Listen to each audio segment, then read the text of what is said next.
Assalamualaikum warahmatullahi wabarakatuh.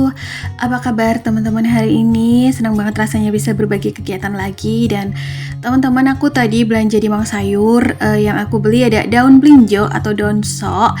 Ini aku beli 2 ikat, per ikatnya 2.500. Jadi nanti yang 1 ikat mau bikin sayur asem ya, buat campuran sayur asem, satunya buat campuran sayur lodeh. Terus aku ada beli pepaya serut, pepaya muda 2.000 ya per plastik. Aku ada beli buah apel 6.000, terus pir 8.000, terus kecambah kedelai 1.000, kentang kupas 5.000, cabai rawitnya ini harganya 4.500. Udah di packing seplastik gitu ya sama Mang Sayur, aku nggak tahu beratnya berapa. Bawang merah, bawang putih masing-masing 6.000, rebon 1.000. Terus selain itu aku ada beli protein hewani ya, yaitu dada ayam 1/4 harganya 8.000. Kemudian ati ampela ini seplastik nggak tahu ukuran berapa, ini 13.000. Sudah belanjaanku tuh segini aja sih teman-teman. Totalan untuk belanjaku kali ini 65.000 teman-teman. Tadi nyempil jajan pasar juga sama jajan pasar gitu ya, 65.000. Lumayan bisa untuk stokan selama 2-3 hari ya, karena di kulkas juga masih ada stokan telur, sosis, terus sayurnya masih ada kacang panjang juga. Jadi tuh aku belanja ya secukupnya ya teman-teman, biasanya buat 2-3 hari. Sebenarnya budget belanja mingguanku itu 200.000 per minggu, cuman memang aku selalu belanjainnya tuh secukupnya dulu supaya bahan yang aku belanjain tuh kemasak semua. Terus aku kan belanjain juga di Mang Sayur gitu ya, depan rumah, tiap hari ngider, jadinya simple gitu, gampang. Jadi nggak kebanyakan ini juga ya, food prep, nggak terlalu lama food prep juga. Ini tuh budget pertama bulan Juni untuk belanja mingguan yang aku pakai. Dari budget 200.000 per minggu, ini kepake 65.000, jadi masih ada sisa anggaran 135.000 untuk minggu ini. Cuman ya mudah-mudahan sih ada sisa ya, karena belajar dari budgeting bulan Mei, budget belanja mingguan ini yang lumayan menolong nih. Sisa dari anggarannya bisa kepake untuk menutup budget anggaran lain yang over budget. Tapi sih mudah-mudahan budget yang lain jangan over budget ya.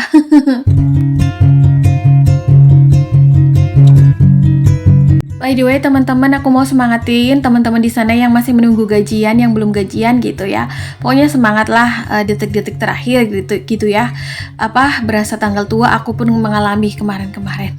Harus semangat gitu. Dicukup-cukupin, dipas-pasin, insya Allah tuh cukup. Untuk teman-teman dan bunda-bunda juga yang mau menyambut tahun ajaran baru, yang sekiranya mau mengeluarkan budget yang besar juga, aku ucapin semangat ya. Pokoknya insya Allah nanti rezekinya dilancarkan. Untuk juga yang pada over budget dan harus ambil tabungan atau beli aset gitu, jual aset gitu, mungkin jual perhiasan dan lain-lain, gak apa-apa ya, semangat, nanti insya Allah ada gantinya. Ini teman-teman, cabai aku di food container masih ada, terus aku tambahin karena aku dan suami tuh suka pedes ya, suka cabai, makanya kalau cabai murah kayak gini tuh pasti beli gitu, supaya nanti, soalnya tuh suka mendadak gitu ya pergantian harga di negara kita. Kayak misal hari ini cabai murah tuh bisa 2 hari lagi tiba-tiba mahal, dan mahalnya tuh nggak kira-kira. Jadinya kayak pas lagi murah ini aku stok aja deh gitu. Kayak kemarin-kemarin kan sempat mahal banget ya. Jadinya mumpung budgetnya cukup juga, aku juga stoknya nggak banyak ya, karena aku belanjanya di Mang Sayur, nggak ke pasar, nggak ke kios sayur.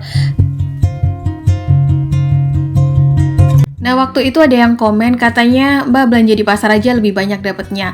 Nah problem aku di sini ya teman-teman, aku tuh nggak tahu ya apa akunya yang kurang pintar belanja atau gimana, tapi tuh aku ngerasa kalau belanja di pasar justru jauh lebih mahal gitu, dapatnya tuh item barangnya jauh lebih sedikit. Makanya ya udah ya, aku belanja senyamannya aja di Mang Sayur. Lagian pula kalau ke pasar itu kan harus nunggu suami libur dulu kan, biar ada yang nganter. Jadi belanjanya kita di mana disesuaikan dengan kenyamanan masing-masing ya.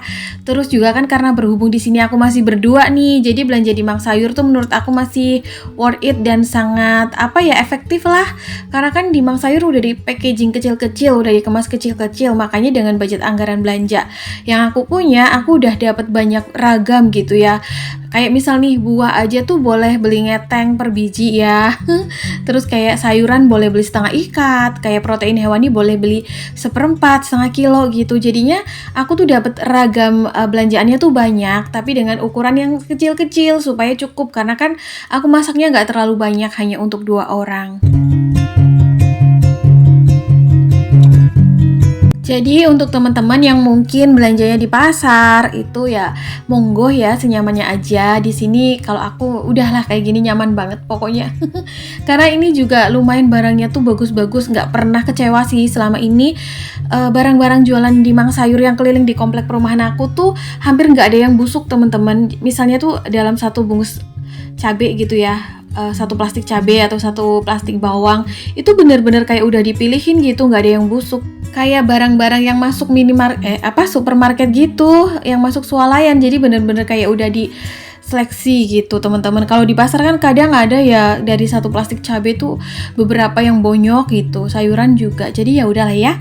Karena kondisi pasar di daerah aku mungkin seperti itu, jadi lebih nyaman aku belanja di Mang Sayur. Lebih praktis karena cuma di depan rumah, jadi nggak perlu ngeluarin bensin. Kalau ke pasar tuh biasanya ya selain jauh, terus harus beli bensin, agak capek teman-teman kalau aku. Terus karena capek itu kadang-kadang aku jadi mager masak nih habis belanja mingguan. Jadinya kadang ngewarung gitu ya, makan di luar atau jajan bakso ya pokoknya gitu, akhirnya jadi lebih boros deh kalau aku. Tapi mungkin untuk teman-teman yang udah nyaman di pasar, monggo nggak apa-apa senyamannya aja, karena di sini kan kita sama-sama tuh tujuannya untuk menghemat anggaran rumah tangga supaya budget anggaran kita itu cukup ya.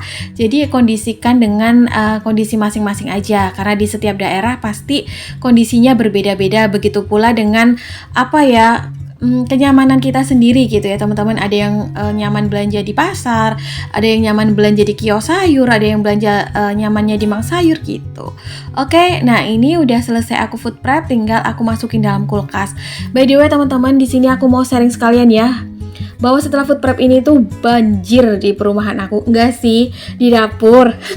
Di dapur aku dan dapur tetangga aku. Pokoknya tuh satu deretan tuh banjir gitu. Karena hujannya tuh Masya Allah deras banget sampai nggak kelihatan, sampai kayak berkabut.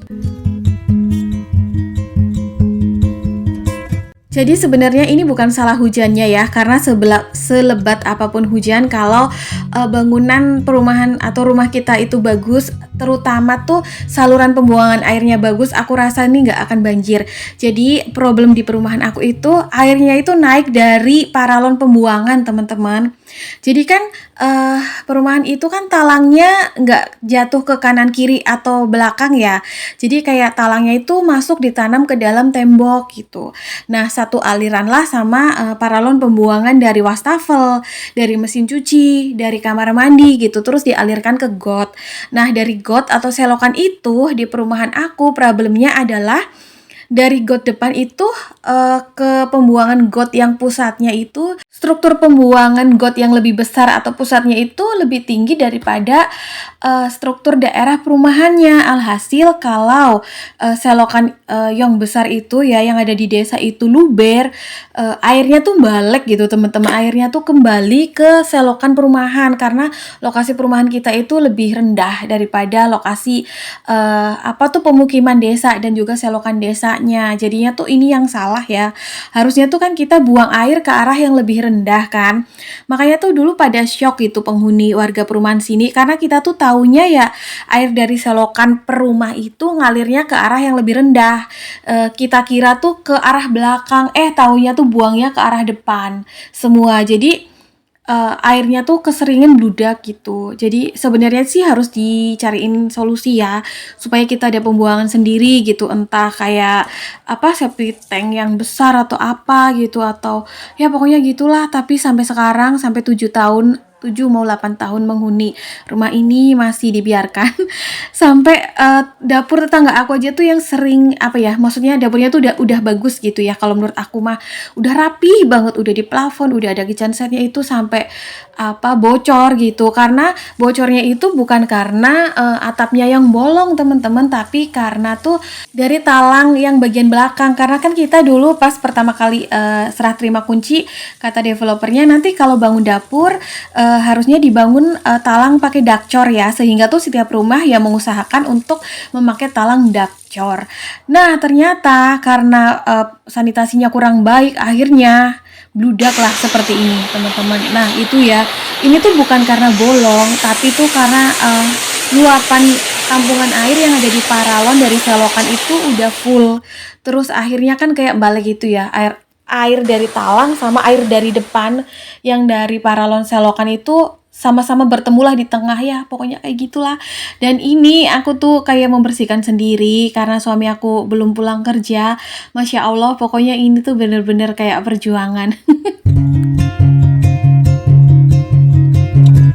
Satu tips dari aku untuk teman-teman yang mungkin mau beli atau ambil perumahan, perhatikan dulu arah pembuangan airnya ya. Maksudnya kayak apakah pembuangannya atau apa tuh saluran pembuangan airnya itu bagus, apa ya, pokoknya standarnya udah benar-benar dipikirkan gitu ya. Jangan sampai tuh kayak di lokasi perumahan aku. Mungkin kalau yang rumahannya di tepi itu nggak akan seperti ini, karena kan nggak usah pakai talang yang masuk ke dalam tembok ya, pembuangannya langsung ke samping.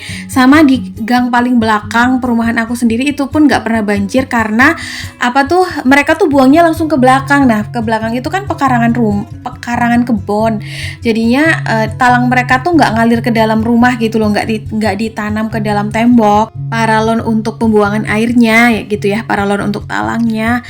Ya begini ya teman-teman, aku tuh sampai mikir ya, makanya tuh aku lagi nabung banget kan buat kayak renovasi dapur. Sebenarnya bukan untuk mempercantik dapur, tapi untuk menanggulangi problem kalau terjadi hujan besar seperti ini. Apalagi tuh di daerahku tuh hujannya lebat banget, sampai-sampai ya sawah yang di sebelah perumahan aku itu udah jadi danau sekarang teman-teman. Airnya tuh tinggi banget karena itu ya curah hujan yang tinggi. Masya Allah, ini tuh aku jadi kepikiran apakah harus ganti dapur jadi di depan atau gimana gitu, karena begini ya kondisinya. Nah teman-teman, kayaknya sampai di sini dulu ya video aku hari ini. Semoga apa yang aku bagikan kali ini bermanfaat dan bisa memberikan semangat. Pokoknya kita saling mendoakan ya yang baik-baik. Stay safe ya teman-teman di cuaca ekstrim seperti sekarang ini, curah hujan tinggi. Insya Allah kita ketemu di next video. Assalamualaikum, bye.